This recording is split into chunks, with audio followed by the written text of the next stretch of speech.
जय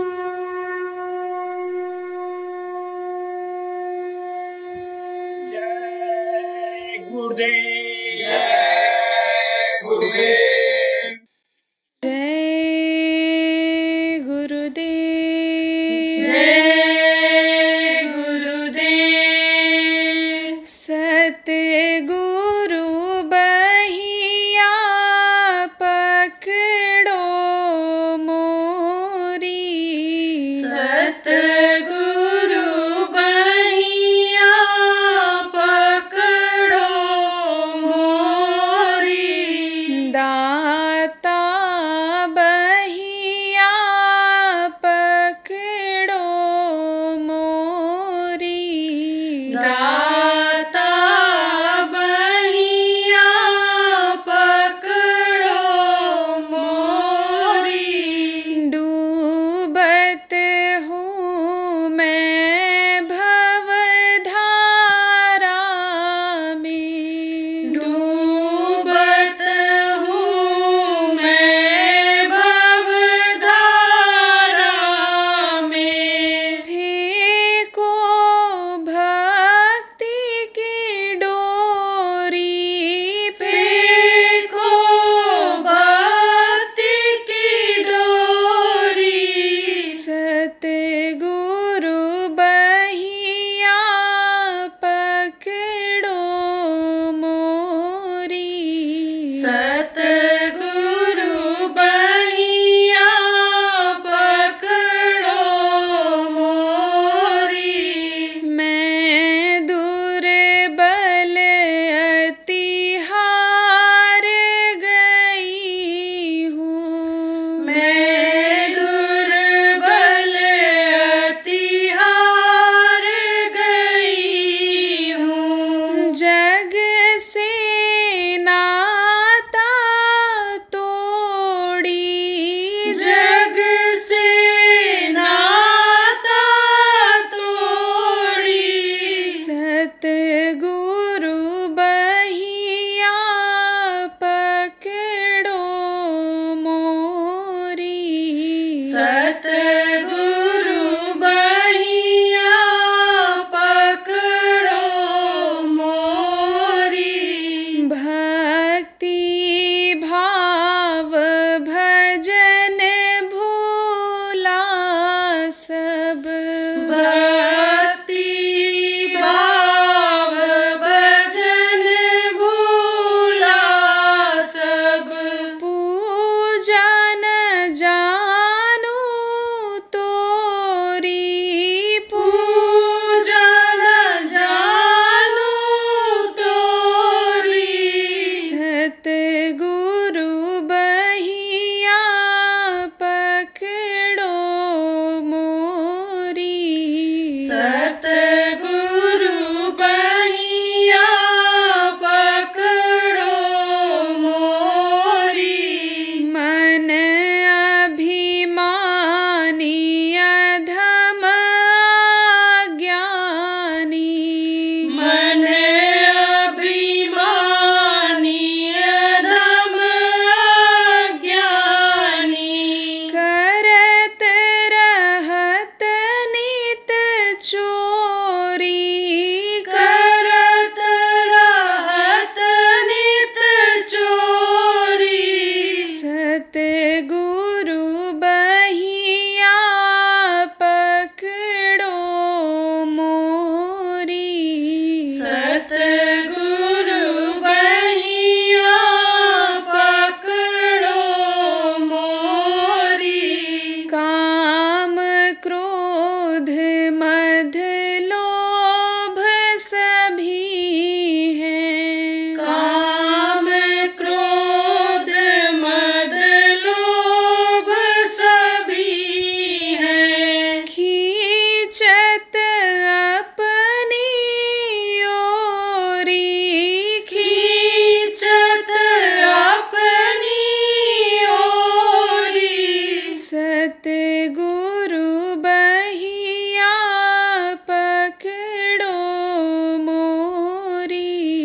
सतगुरु बहिया पकड़ो मोरी।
आपको इस बात को समझने की ज़रूरत है कि यानी अकाल मृत्यु में जो जाते हैं उनको बड़ी परेशानी होती है, और ये अकाल मृत्यु वाले ही भूत होते हैं। तो दोनों में मैं आपको बता रहा था कि कलयुग और सतयुग के बीच में संघर्ष होगा, तो उस संघर्ष की शक्ति में जो पड़ेंगे पिस जाएंगे। कबीर साहब बहुत पहले कहा करके गए थे, तो दो पातों के बीच में साबित बचा न कोय, चलती चक्की देखकर दिया कबीरा रोए। गांव में अब तो चक्कियां बहुत कम हो गई, इक्का दुक्का गांव में कहीं कहीं चक्की हो गई। और अगर कोई चक्की हाथ वाली न देखे हो तो सेठों के यहाँ चले जाओ, वो जो 1.5 क्विंटल की हो गई, सेठानी लोग, डॉक्टर लोग अब उनको चक्की पीसने के लिए कहते हैं कि आप तुम चक्की पीसो, मेहनत करो, तुम्हारा वजन कम हो जाए। जिनको दवा खा करके वजन कम करने के लिए डॉक्टर सलाह देते हैं, एक बार तो खा खा करके यानी मांस को बढ़ा लिया, पैसा खर्च करके खाया, अब पैसा खर्च करके वजन को, मांस को कम कर रही हैं, तो वहाँ पर चक्कियाँ मिल जाएंगी। तो चक्की जो होती है वो पत्थर की होती है, और उसमें गेहूँ डाला जाता है तो आटा बनता है। चलती कैसे है हाथ की चक्की, बीच में एक आधार होता है, लोहे का हो या लकड़ी का हो, आधार होता है। उस आधार के किनारे किनारे जितने भी गेहूँ होते हैं वो सब बच जाते हैं और दूर दूर के पिस जाते हैं। तो कबीर साहब ने कहा, भाई दो पाटों के बीच में देखो बच नहीं रहा है कोई, ऐसे कलयुग और सतयुग का जब संघर्ष होगा तो इसमें लोग पिस जाएंगे। लेकिन उनका लड़का था कमाल, कमाल था, बिगड़ गया था। जैसे सत्संगियों के बच्चे बिगड़ जाते हैं, कैसे बिगड़ते हैं, साथ गलत पड़ जाता है जब, तब बिगड़ जाते हैं। और अच्छा साथ जब मिल पड़ जाता है, अच्छा साथ जब हो जाता है तो सुधर जाते हैं, वही ज्ञानी हो जाते हैं, वही बुद्धिमान हो जाते हैं, वही जो 3-3 साल तक फेल हो जाते हैं, आप फिर समझो वही आगे पढ़ करके अच्छे ओहदे पर हो जाते हैं, लाखों लाख महीना का कमाते हैं। लेकिन जब कुसंगत में पड़ जाते हैं तो आप फिर समझो कि उनकी आदतें खराब हो जाती।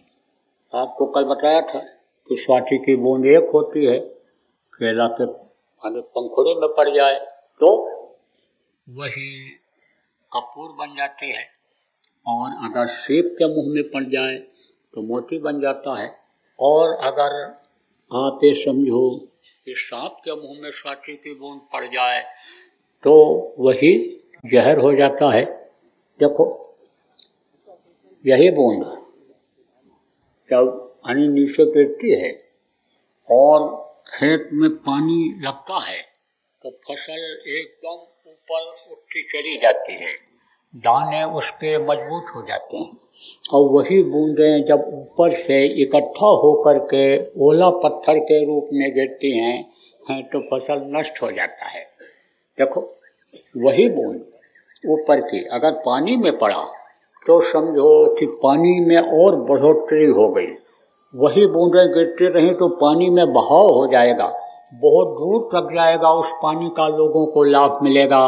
और वही बूंद अगर समझो बालू में इसमें गिर गई तो उसका अस्तित्व खत्म हो जाता है, वो खत्म हो जाती है।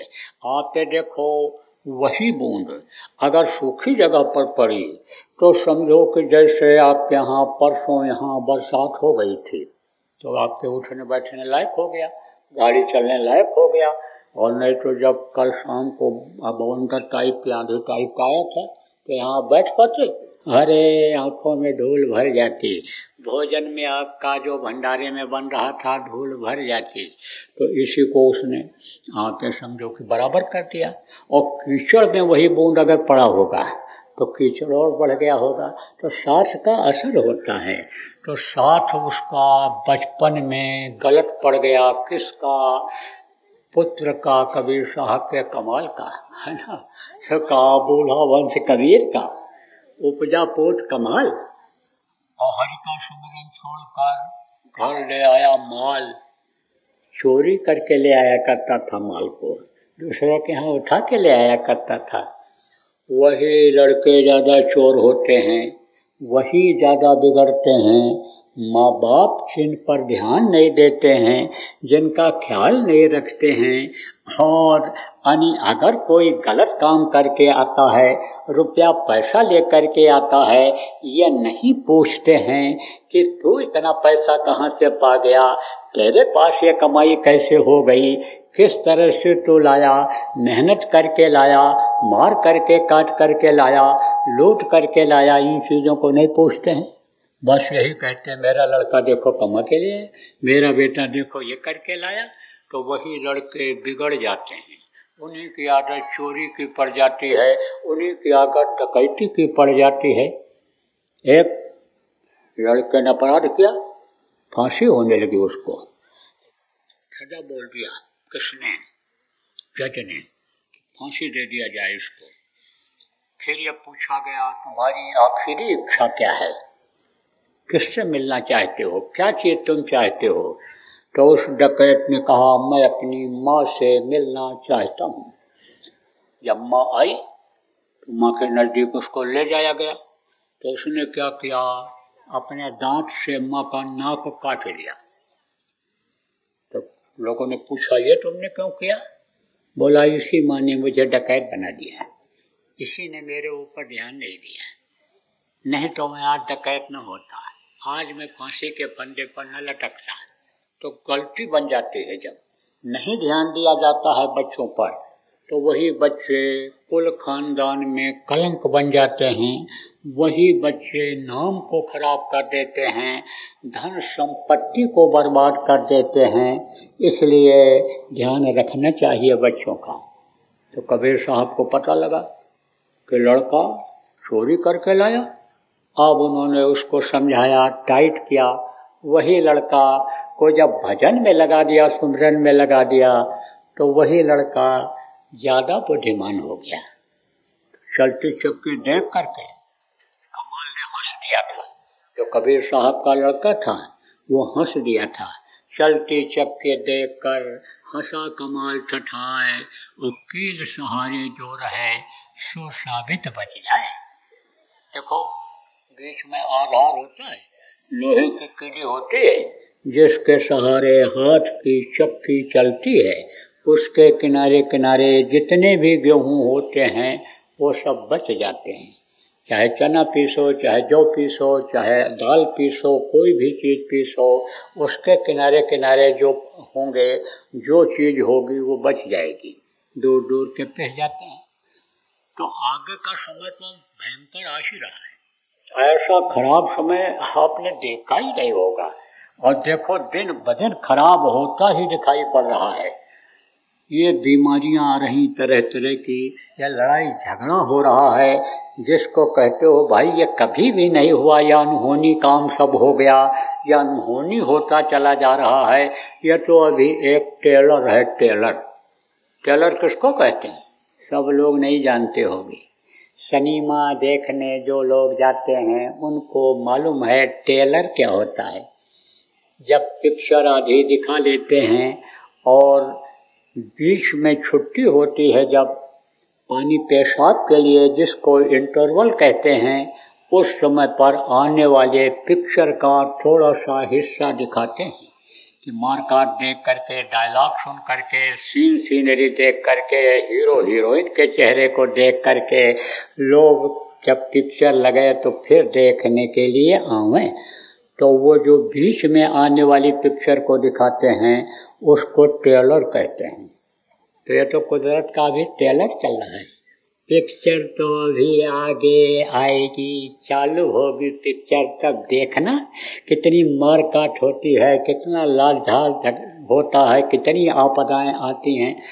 अब इससे वही लोग बचेंगे कि जैसे जो डूब रहा है उसको समुद्र में कोई खंभा मिल जाए और खंभा को पकड़ ले वो, और डूबने से तूफान से बच जाए, ऐसे ही कील बचाता है जैसे गेहूं को, उसी तरह से जो कील को पकड़ लेंगे उनके रक्षा हो जाएगी। और वही सतयुग को देखेंगे, वही अच्छे समय को देखेंगे। जो शाकाहारी हो जाएंगे, नशा मुक्त हो जाएंगे, जो व्यभिचार को छोड़ देंगे, वही ब्रह्म में विचरण करने वाले हो जाएंगे, ब्रह्मचारी हो जाएंगे। ब्रह्मचारी किसको कहते हैं? ब्रह्मचारी कह दिया जाए ब्रह्मचारी हो जाओ तो भी आप बच्चा पैदा करना बंद कर दोगे। अभी आप गृहस्थी को ही भूलने लग जाओ, यही सोच लोगे कि भाई गृहस्थी की क्या ज़रूरत है, हमको जब बच्चा ही पैदा नहीं करना है, बच्चे ही नहीं होंगे तो समझो सृष्टि कैसे चलेगी। सृष्टि का तो ये विधान है, नियम है कि भाई सृष्टि को बढ़ाना है। और सृष्टि ने जो ये सृष्टि में चीज़ें बनी हैं, प्रकृति ने भगवान ने बनाया है, जो निरंजन भगवान ने पेड़ पौधे और इन सब को भी हरा भरा रखना है। हर जीवों की ज़रूरत है। जीव मनुष्य के लिए ही बनाए गए, गाय बैल घोड़ा गधा ये सब कीड़े मकोड़े ये सब मनुष्य के फायदे के लिए ही बनाए गए हैं, तो इनको भी रखना जरूरी है। तो ब्रह्मचारी का यह मतलब नहीं होता है कि गृहस्थ धर्म का ना पालन करो, गृहस्थ धर्म का पालन करो। लेकिन यह भी बताया गया कि ब्रह्मचारी है कौन। कहते हैं कि एक आहारी सदा व्रतधारी। एक आहारी का मतलब क्या होता है? जो एक टाइम खाता है उसको पूरा आराम मिल जाता है मशीन को, और बुढ़ापे में तो एक ही समय कर देने से ज़्यादा फायदा रहता है। और नहीं अगर खाने पीने से ही कमज़ोर शरीर है चलता है तो एक रोटी का भूख रख करके खाना चाहिए। तो रोटी दबा के खा लेते हो तब वजन हो पाता है? नहीं हो पाता है। तब तो नाक बोलता है घुर्र घुर्र घुर्र घुर्र, चाहे बैठे बैठे सो चाहे लेटे सो, किसी किसी का नाक तो बोलता ही बोलता है। तो जब नाक बोलेगा तब भजन होगा, ध्यान होगा, सिमरन होगा, कोई काम होगा, कुछ नहीं हो। इसलिए भजनानंदी को तो एक रोटी का भूख रख करके ही खाना चाहिए। तो कहा गया एक आहारी सदा व्रतधारी, एक नारी ब्रह्मचारी। ब्रह्मचारी किसको कहते हैं? जो अपने नारी के अलावा अन्य समझो दूसरे की तरफ देखता ही नहीं है, और देखता है तो उस तरह से देखता है कि जैसे अपनी माँ और बहन को देखता है उस तरह से देखता है। वो होता है ब्रह्मचारी। वो होता है व्रतधारी जो कम खाता है। वो होता है स्वच्छंदधारी जो दो बात बर्दाश्त कर लेता है। स्वच्छंद किसको कहते हैं? आज़ादी से कहीं घूमे। जब कोई गाली भेजे और उसका जवाब न दो बल्कि उसका पैर छोड़ो, तब वो आपका दुश्मन बनेगा? दुश्मन नहीं बनेगा। तब दुश्मन जिनके बन जाते हैं वो आज़ादी से घूम नहीं सकते, हमेशा डरते रहते हैं, पता नहीं कौन हमला कर दे। और जब आपका कोई दुश्मन नहीं रहेगा तो स्वच्छंदधारी बन जाओगे। कहीं भी घूमो, कहीं भी आने जाओ आओ जाओ, कोई शंका नहीं कि पीछे से मार देगा कि आगे से मार देगा कि दूर से मार देगा, कुछ नहीं। तो वही स्वच्छंदधारी हो जाते हैं। तो अनी समझो कि जब अनी पुरुष ये सोच लेगा कि अनी मेरी पत्नी के अलावा और सब मेरी माँ बहन की तरह से हैं, ऐसे ही जब पत्नी ये सोच लेती है कि एक धर्म एक व्रत नेमा, खाई वचन मन पच पच प्रेमा। अनी जैसे अनी अनुसूया थी कि पति के पैर के अलावा और किसी के तरफ उसने देखा भी नहीं। देखो रावण पकड़ के ले गया उठा करके, किसको? सीता को। जबरदस्ती नहीं कर सकता था, नहीं तो जलता। पावर बहुत थी उसमें, शक्तियाँ बहुत, उसने अर्जित इकट्ठा कर रखा था रावण ने, यानी देवताओं पर भी विजय प्राप्त कर लिया था। आप ये समझो प्रेमियों कि कहता था कि कैलाश पर्वत मैं उठा करके ले आऊँगा शिव शंकर सहित अपने यहाँ। कहता था सोने में सुगंध पैदा कर दूंगा और जमीन से लेकर के स्वर्ग तक सीढ़ी लगा दूंगा और उस पर चढ़ करके लोग स्वर्ग पहुंच जाएंगे मुझको स्वर्ग जाने के लिए या अपने प्रजा को ले जाने के लिए अन्य कोई उपाय नहीं करना पड़ेगा, सीढ़ी पर चढ़ करके लोग स्वर्ग पहुंच जाएंगे। लेकिन इच्छा पूरी नहीं हुई। क्यों? क्योंकि राक्षस हो गया, मांस खाता था। तो जैसा खाओ अन्न वैसा हुए मन, जैसा पियो पानी वैसे हुए वाणी। जब जानवरों का मांस खाता था तो उसी तरह से जानवरों जैसी बुद्धि हो जाती थी। देखो, मांसाहारी जानवर हैं, इनको कोई पहचान रहती है? जानवरों को कोई भी पहचान किसी भी जानवर को नहीं रहती है कि ये मेरी माँ है, ये मेरी बहन है, ये मेरी बुआ है, ये कौन है, कुछ नहीं। वो तो जहाँ मिला तहाँ खाए और जहाँ इच्छा हुई तहाँ वो अपना बच्चा पैदा करने का काम कर लिए। उनको कोई बुद्धि नहीं होती है, ज्ञान उनको नहीं होता है, तो बुद्धि खराब हो जाती थी। इसीलिए सीता पुरुष की नजर खराब हुई और शराब पिया तो वो उसमें और अन्य शब्दों के जैसे कहते हैं करेला नीम पर चढ़ जाए तो करेला तो ऐसे कड़वा होता है, और नीम पर उसकी बेल जब चढ़ जाती है तो करेला में और भी कड़वापन आ जाता है। इसी तरह से उसके अंदर और वो बुराइयां तेज हो जाती थी, उभर करके आ जाती थी। जब शराब पीता था, जैसे नशेड़ी है, शराबी है, तो उसको जो सवार हो जाता है, आप ये समझो कि उसी धुन में वो काम करता है, वही काम करता है। गांजा पीने वाले हैं, जब तक गांजा न मिले तब तक कोई भी काम करा लो उनसे, बर्तन धुलवा लो, सफाई करा लो, कपड़ा धुलवा लो, नाली साफ करा लो, टट्टी पेशाब साफ करा लो, और जहाँ उनको मिला अब बम बम बोले, बम बम बोलते हैं। ये शंकर जी भी यानी गांजा पीते थे, उनकी जड़ी है ये, कभी भी नहीं पिए ये जड़ी। वो जो अलग से हैं मस्ती में डूबे, होश कब है उन्हें जिंदगी का, उनको क्या पता कि यानी समझो कि वो नशा जो कभी उतरता ही नहीं। नानक साहब ने कहा भांग भखोरी सुरापान उतर जाए पर भार, नाम खुमारी नानका चढ़ी रहे देवदार। नाम का जो नशा होता है कभी उतरता ही नहीं है।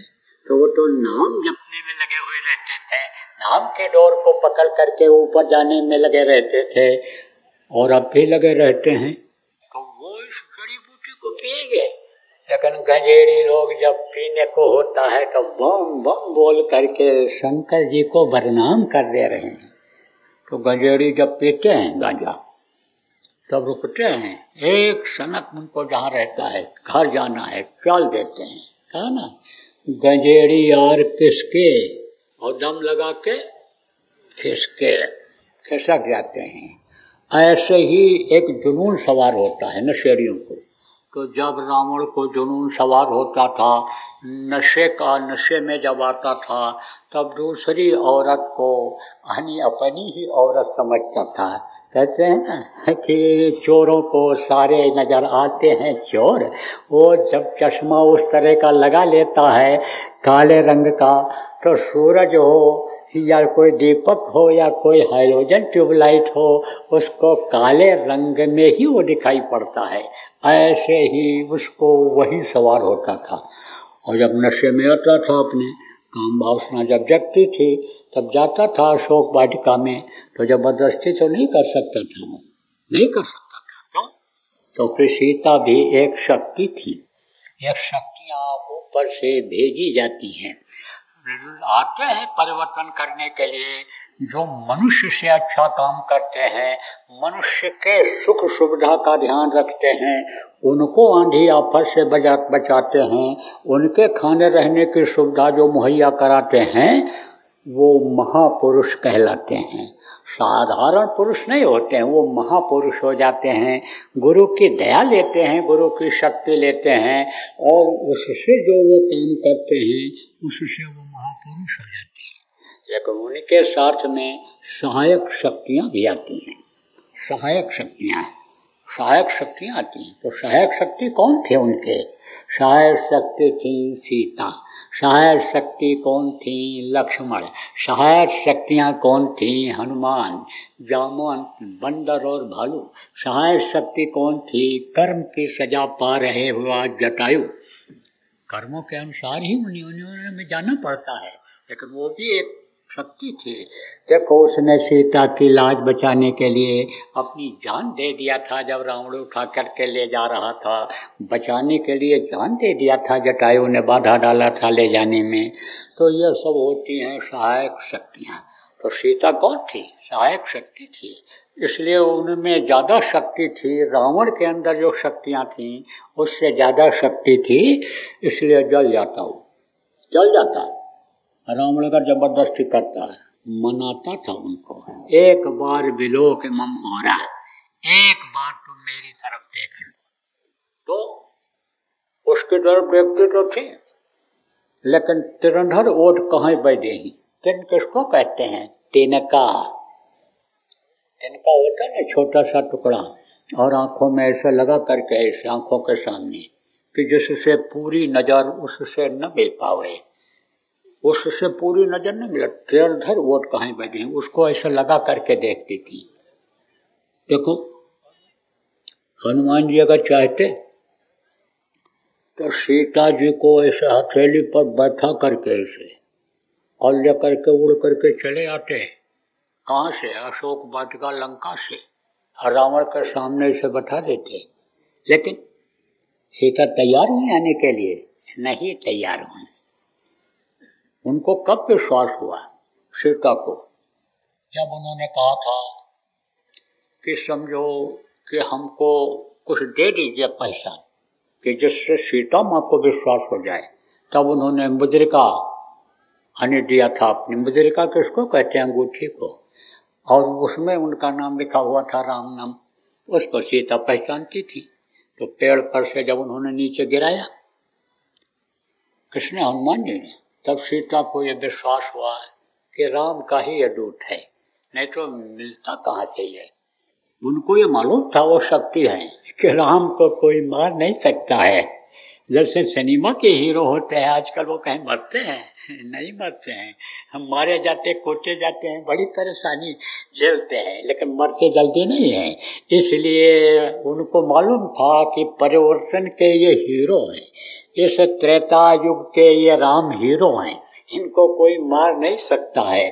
और मरने के बाद ही अनीजों को निकाला जाता है, जो कुछ कोई पहने रहता है उसको निकाला जाता है। तो उनको यह मालूम था कि भाई यानी मुर्दा तो अभी नहीं हुए हैं, लगता है कि पहचान बताने के लिए यानी इनको भेजा गया है। तब उन्होंने जब देखा और पूछा, हनुमान ने बताया, प्रभु ने ही हमको भेजा है, हमारे आराध्य देव ने ही हमको भेजा है।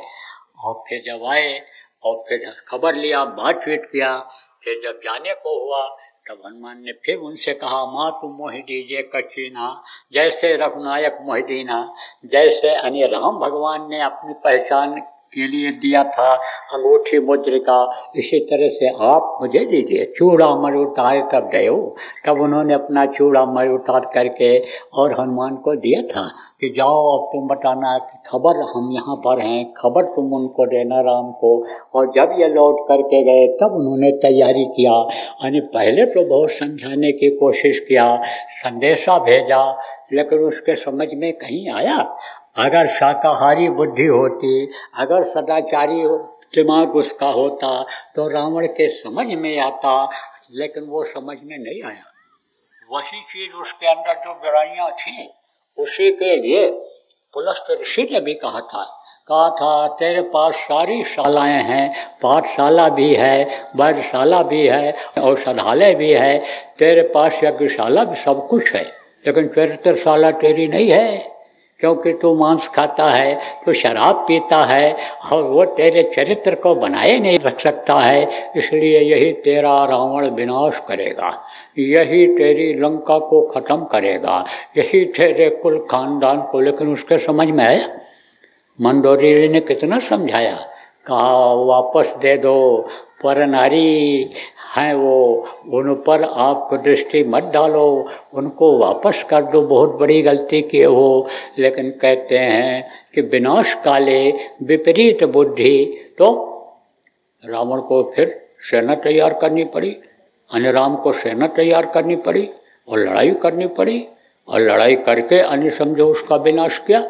तो आपको मैं बता रहा था कि देखो सीता जी देखती तक नहीं थी, ऐसे ही कहा पति के पैर के अलावा, बच्चियों समझो इस बात को, कि पति के प्रेम के अलावा जो दूसरे को नहीं देखता है, पति का ही पैर पूजता है। एक धर्म एक व्रतनिमा, जैसे पहले यानी पति की पूजा करके ही, पति की सेवा करके ही औरतें पार हो जाती थी, तो ऐसे ही समझो कि जो अपने पति को ही सर्वस्व मानती है वही है ब्रह्मचारी। तो ब्रह्मचारी बनाने की जरूरत है लोगों को कि जैसे ब्रह्म में विचरण करने लग जाएं। ब्रह्म कहाँ है? ब्रह्म लोक ऊपर में है। आप समझो जो वहाँ पहुँच गया, जिसकी जीवात्मा इस पिंडी शरीर से निकल करके अंडलोक में गई, फिर ब्रह्मांड लोक में जब पहुंची और उसने जब ब्रह्म को देखा और ब्रह्म जैसा ही ताकत उसके अंदर जब आया तो उसने कहा अहम ब्रह्मास्मि, अहम ब्रह्मास्मि। क्योंकि इन लोकों में, ऊपर के लोकों में यही जीवात्मा जो हमारे आपके अंदर है, इस शरीर को चला रही है। यो युक्ति जो गुरु महाराज ने बताया, ध्यान लगाने के लिए प्रेमियों जो आपको बताया गया, उसके द्वारा ध्यान लगा करके और जब ये ऊपर जाती है तो उन्हीं का रूप हो जाती है, उन्हीं की तरह से हो जाती है। जिस लोक में जाती है उस लोक का गुण उसमें आ जाता है, उसी तरह की शक्ति आ जाती है, उसी तरह की ताकत आ जाती है।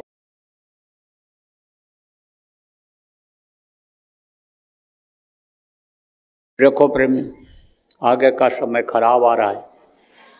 अब आप ये समझो इसी होली के बाद मुहर्रम शुरू हो जाएगा। मुहर्रम किसको कहते हैं? मातम मनाने का। तरह तरह से तकलीफें आगे आने वाली हैं, लेकिन बचेगा सारे जन कोई जो सत से लो लगाएगा, जो शाकाहारी नशा मुक्त हो जाएगा, जो ईश्वर पर विश्वास करेगा, जो भजन ध्यान सुमरन करेगा, लोगों को प्रेरणा देगा करने के लिए, उसकी वो मालिक रक्षा करेगा। इसलिए बराबर आप लोग इन कामों में लगे रहना, प्रचार प्रसार करते रहना, जो भी जनहित का काम आप लोग करते हो बराबर करते रहना। जय गुरुदेव। सरकारी व गैर सरकारी अनुदान के लिए बिना सत्संगियों के सहयोग द्वारा जनहित के कार्यों में लगी हुई बाबा जय गुरुदेव धर्म विकास संस्था का मुख्यालय पिंगलेश्वर रेलवे स्टेशन के सामने मक्सी रोड, उज्जैन, मध्य प्रदेश में है। यहाँ पर सत्संग व नामदान का कार्यक्रम होता रहता है।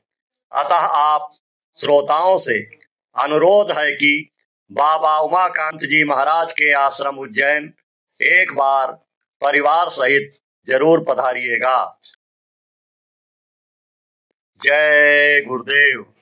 आपके सुझाव के लिए व्हाट्सएप नंबर 9575600700।